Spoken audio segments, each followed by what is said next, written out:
Okay, good morning, grade 4. Bago tayo magsimula ng ating aralin, tayo muna ay manalangin. So, itungo nyo ang inyong ulo at sumikip.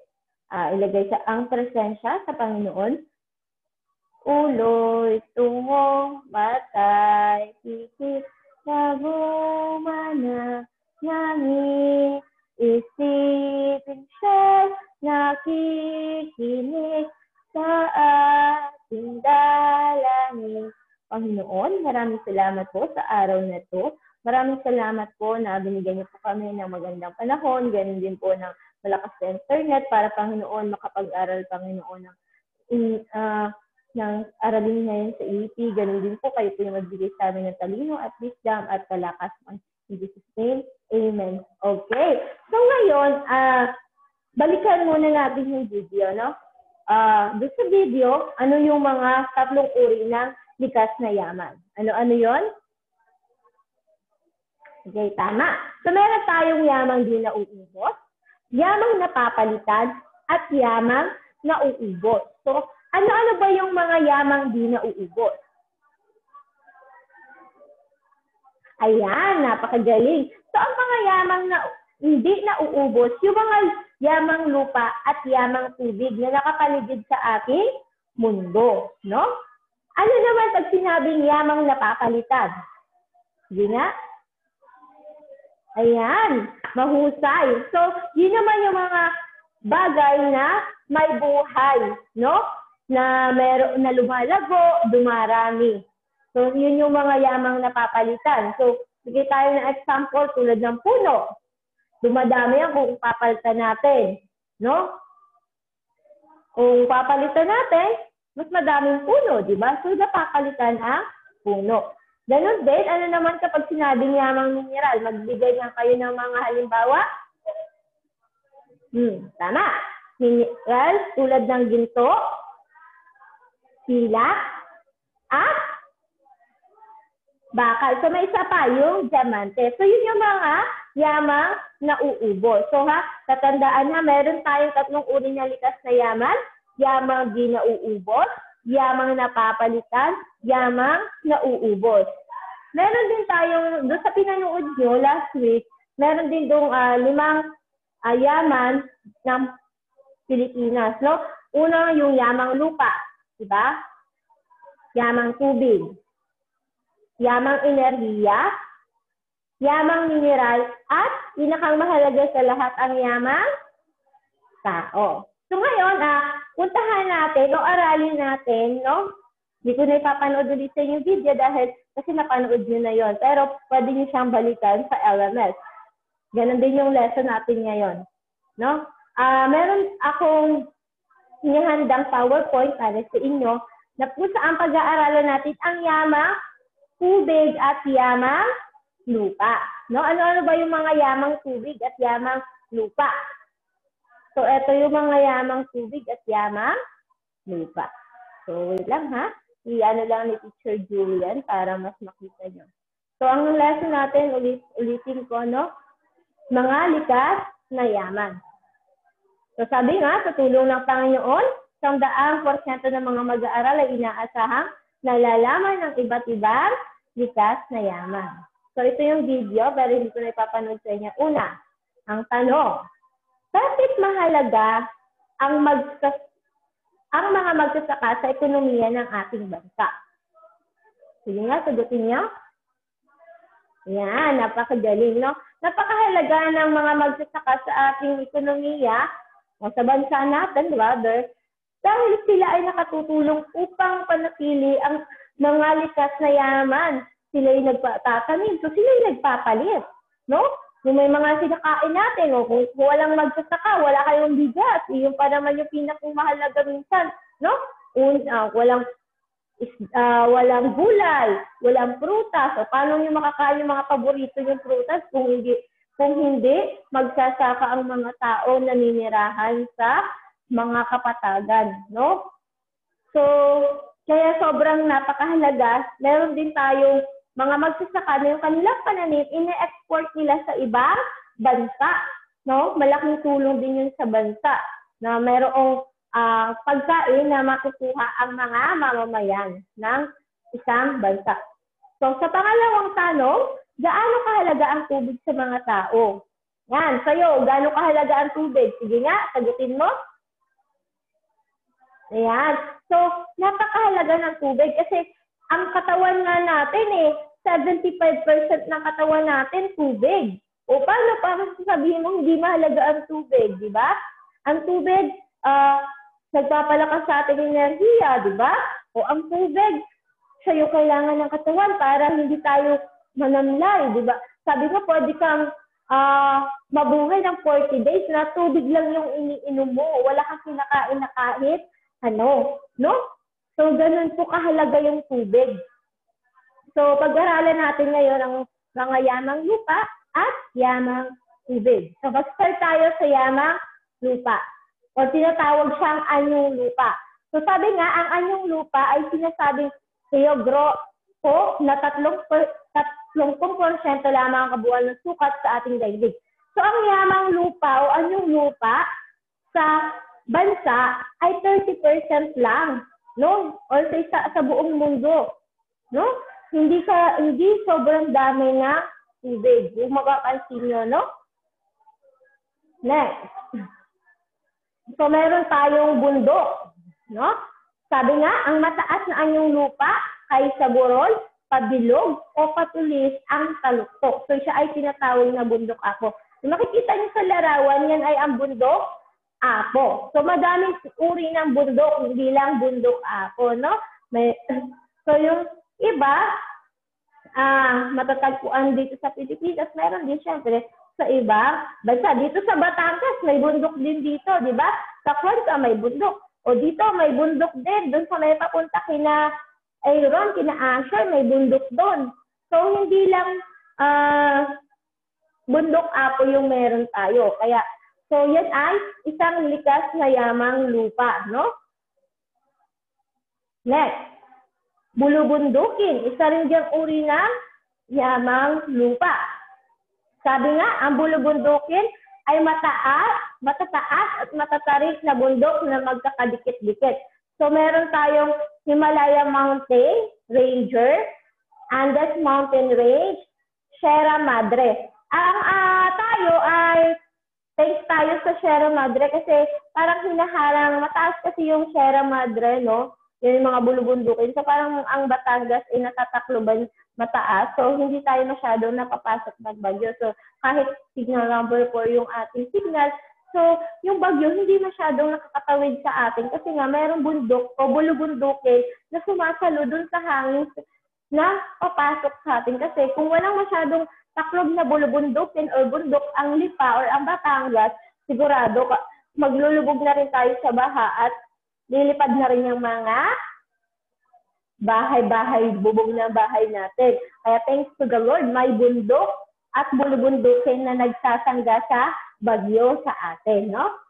Next, bulkan. No? Kung malalaman nyo, sabi nga, ang bulkan ay anyo at hugis tulad ng bundok. Ngunit, maaaring ito ay sumabog kahit anong oras. Nagbubunga ito ng apoy, kumukulong tubig, at bato. So, ang isang bulkan ay ang Mayon Volcano.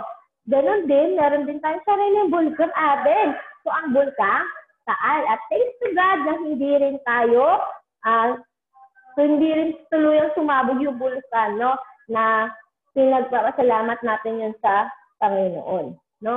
So, yun yung mga taga-Albay. So, kung mapapansin nyo, nakita nyo yung nasa larawan, yan ay Albay Kagsawan. So, sa Kagsawan yan. At alam nyo ba, na sa Kagsawan, dyan sa part na yan, nangyari yung parang umano ng lahar, yun sa bulkan, no? Siguro hindi naman sumabog yung bulkan sa kanila, pero dahil siguro yung mga nakapalibot na sumabog siya dati, yung mga natira-tira na mga lahar-lahar dun sa bumaba siguro. Kaya alam nyo, madaming natabunan at namatay sa Kagsawan, Albay. So, diyan yung part na yan, no? Pwede nyo i-search kung sinasabi nyo na, ay, totoo kaya yung sinasabi ni Sister Julian. So, pwede nyo i-search yung balita, no, nangyari ng bagyong Rolly, no? So, kaya ipag-pray din natin ang mga taga-albay. At nga pala, sa Sabado, kapag may gusto kayong ipadala para sa mga taga-albay, pwede din kayong magpadala. So, si Teacher Julian, gusto din sana makatulong ni Teacher Julian. Kaya lang, hindi ko alam kung saan paraan, no?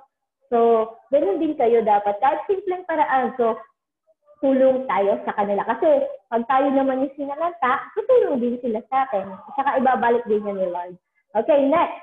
Kapatagan. Makikita sa tuktok ng bundok. Halimbawa, karaniwang taniman ng mais, para at iba pa. So, halimbawa ng Indus Valley Plain, Indog, Gigantic Plain. So, mayroon din tayong sariling kapatagan. Doon nagtatanim yung mga magsasaka ng palay, ng mga mais, no? At iba pa ang uri na makakain natin. So, siguro yung iba, no, sa kapatagan, yung mga tanim nilang palay, mga mais, at kung ano-ano pang tanim, na maaaring naapektuhan sila ng bagyo. Kaya sana, no, kasi alam ko may darating pang bagyo. Sana naman, no, ay pagkaloob ni Lord na hindi na masalanta sa Pilipinas, hindi na pumasok sa Pilipinas yung bagyo. At o kaya mawala na lang ng tuluyan yung bagyo para wala na napinsala na kahit na anong nilalang sa mundo. Ganun din, no? Bukod doon, no, yung mga pananim kasi nasasayang, no? Kaya napakahalaga na naiingatan din natin to. Next. So, lambak. Ang lambak ay isang mababang anyong lupa na nasa pagitan ng bundok at burol. So, ang lambak, ang kotobato ay isang uri ng lambak. Tinataniman ito ng palay. Kung kaya ito, ay kinikilala bilang rice bowl ng Pilipinas, no? So, napakahalaga din, no, ng lambak. Yan yung isa pa natin likas na yaman. Sunod ay ang desierto. Although walang desierto dito, likas na yamang lupa pa dito, no? O anyong lupa. So, ang desierto ay isang bahagi ng lupa kung saan ito ay mabuhangin at napainit o napainit dahil sa walang punong kahoy ang makikita. So, sa Sahara Desert at Gobi Desert. No, so, ang desierto kasi, walang kahit anong puno ka makikita, di tulad dito sa atin. Kaya, kung makakita ka ng place na walang kahit isang puno na sobrang lawak, ang tawag dun ay desierto. Ako hindi pa nakakita sa personal ng desierto, pero yung nanay ko, nakapunta siya na sa desierto dati, na sinasama pa siya ng amo niya na taga-Kuwait, no? Sa kanila, talaga daw, grabe yung storm kapag humangin bigla, tapos madadala yung mga buhangin, no? So, kaya napakaswerte pa rin natin kasi wala naman tayo ng desierto dito kahit kasama siya sa mga anyong lupa o yamang lupa. Next, tangway o peninsula. Ito ay lupain na nakausli sa karagatan. So, makikita yan, no? So, yan yung tangway. Okay, next. Ang mga implikasyon sa pamumuhay ng tao ang lupa. Mula sa pangangaso ng mga hayop at pamimitas ng mga prutas, natututo ang mga tao na magtanim. So, dahil nga may anyong lupa na tayong pagkukunan ng mga natin, so natututo ang tao na magtanim. No? So, yun yung mga magsasaka. Kaya pasalamatan natin yung mga magsasaka, yung mga nagtatanim na dahil sa kanila, meron tayong makakain. Hindi tayo magugutom kasi tayo, nagtatrabaho na lang si mama niyo, hindi naman yan magtatanim para, sige, magtanim tayo na para may makain tayo bukas. So, hindi naman ganun ginagawa ng family niya, di ba? Ganun din ang magulang ko. So, nagtatrabaho sila.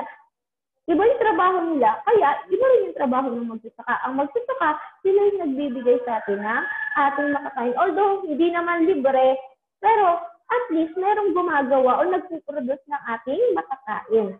Na?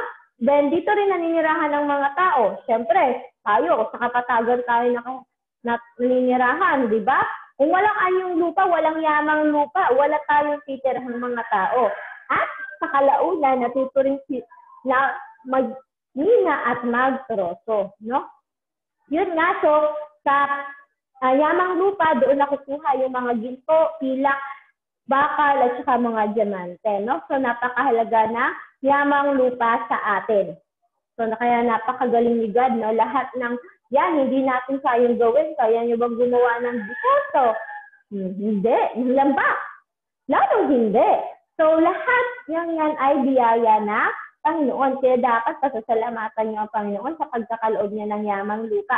Next, punta naman tayo sa yamang tubig o anyong tubig.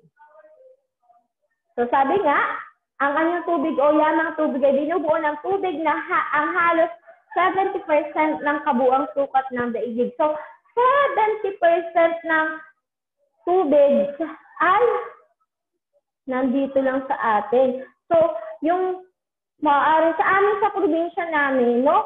Yung tubig dagat, nakikita ko, nilalagyan ng maraming bato, inipunan, tapos, nilalagyan ng kung ano-ano, ng kung anong pwedeng ipang, hanggang sa pag yun tapos natakpan na yung tubig, ang gagawin, mag-aano ng semento, hanggang sa magiging na siya kalsada. Kaya sabi ko, ganun pala yung ginagawa, no? Kaya, tulad nung, parang nakwento ko na sa inyo, nag-graduate kayo yung Samoa, no? Yung Samoa, ganun din, di ba?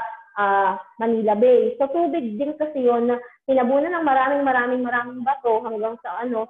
Kaya kung mapapansin nyo, yung Manila Bay kasi, nakaano yun sa ilalim nun ay tubig. Pero, syempre, may mga bato-bato naman. Kaya nakakatakot lang kapag, syempre, nagkaroon ng, malapit siya sa tubig, sa Manila Bay. Kaya yung iba, pinapalikas pag malapit doon nakatira, no? Kasi cause of pwedeng tsunami or kung ano man, or pagtaas ng tubig. Una, karagatan. So, ang pinakamalaking anyong tubig na lalim at maalat dito ang naglalayag ang mga malalaking barko. So, ang karagatan, no? So, dyan. Yan ang huli ng mga isda. Hindi pwede manghuli ng malalaking isda dito sa mababaw lang, no? Dapat malayo. Next, dagat. Sa pinagkukunan ng isda at iba pang yamang dagat. So, sa China Sea, Mediterranean Sea, Caribbean Sea, Bering Sea, Arabian Sea. So, ang dagat, meron din tayong Pacific Sea, di ba? So, meron tayong sariling mga karagatan, no? So, may kanya-kanyang teritoryo ang bawat bansa ng karagatan. So, at ng dagat, ganun din. So, tayo, dyan tayo kumukuha ng ating pagkain, yung mga mangingisda, no? Next. So, ilog. So, isang malaking likas na daang tubig, maaaring pinagkukunan nito ang isang lawa o isang bukal, o nandyan ang Nile River, Amazon River, Yangtze River. So, yan yung malalaking river sa mundo, no? So, yan yung ilog. Next, lawa. Isang anyong tubig na pinalilibutan ng lupain. Karaniwang isang tubig tabang, no? Halimbawa, ang Lake Baikal, Taal Lake, no? So, yung mga yon po yung mga halimbawa ng lawa. So, meron din tayong sariling lawa. Next, ang Golfo. Isang anyong tubig na halos napapaligiran ng lupa. No? Gulf of Mexico, Persian Gulf. So, yan yung mga halimbawa ng Golfo. Next, sabi nga ko kanina, may implikasyon din sa buhay ng tao ang anyong lupa o likas na yamang lupa. So, ganun din ang implikasyon ng likas na yamang tubig. Karamihan sa mga sibilisasyon ay nabuo sa tabing ilog tulad ng Mesopotamia. So, yun yung tawag kapag ikaw ay naninirahan malapit sa mga tabing ilog or sa kung saan mong malapit na anyong tubig. Pinagkukunan ito ng mga yamang tubig tulad ng isda, alimasag, pusit, perlas, corales. So, lahat ng mga pagkain na mga kinakain yung paborito yung isda or anumang mga perlas na ginagawang ng mga mayayamang tao. So, sa karagatan o sa mga likas na yamang tubig na kukuha. So, yun po yung dalawang likas na yaman. Ang likas na yamang tubig at likas na yamang lupa. So, napakahalaga nito. Kaya lagi yung tatandaan, no? Na ang mga yan ay biyaya ng Panginoon. Siyempre, kasama sila sa yamang di nauubos, no? Yan yung mga di na yamang nauubos. Kasi yamang tubig at yamang lupa. Hindi naman natin pwedeng palitan yung yamang tubig. Hindi natin pwedeng palitan yung yamang lupa, no? Siyempre, sila ay di nauubos. Kasi hindi mo pwedeng kuhain, no? Nandiyan pa rin yan, no? So, yun. And I hope, sabi nga, sa pagpapahalaga, dapat nating pahalagahan ang ating yamang tubig at lupa sa mamagitan ng wastong paggamit ito. Huwag abusuhin ang ating inang kalikasan upang sa huli hindi tayo magsisi. So, yan yung magandang paalala sa atin na sana tayo, pangangalagaan natin yung likas na yaman at tubig natin, no? Ay, lupa rather, no? So, pangalagaan natin mabuti, no? Huwag natin sayangin. So, yung iniinom nyo ngayon, yung pinanghugas nyo na pinggan, pinaliligo nyo, syempre, balik pa rin yan sa likas na sa yamang tubig. So, dapat natin tipirin, no? Huwag nating aksayahin na, ay, may pambayad naman kami, buksan ko na lang yung gripo namin, ganyan. Yan na, maghugas ko ng pinggan, sige, ano lang yan. So, dapat hindi ganon. Pahalagahan natin yung mga biyaya ng Panginoon kasi hindi naman tayo yung gumawa niyan, ang Panginoon. Okay? So, I hope may natutunan kayo, no? At sa Webes, pag nagkita tayo, no? So, magkakaroon tayo ng recitation tungkol sa yamang tubig at yamang lupa. Ganon din doon sa video na pinanood nyo noong last Thursday. Okay? Ay, last Wednesday rather. Okay? So, yun lang. And then, pakisagutan po ng worksheet number 1 nyo sa 80. No? So, yun lang. No? Goodbye, Grace. And I hope you enjoy na pakikinig ng mga yamang lupa at yamang tubig. No?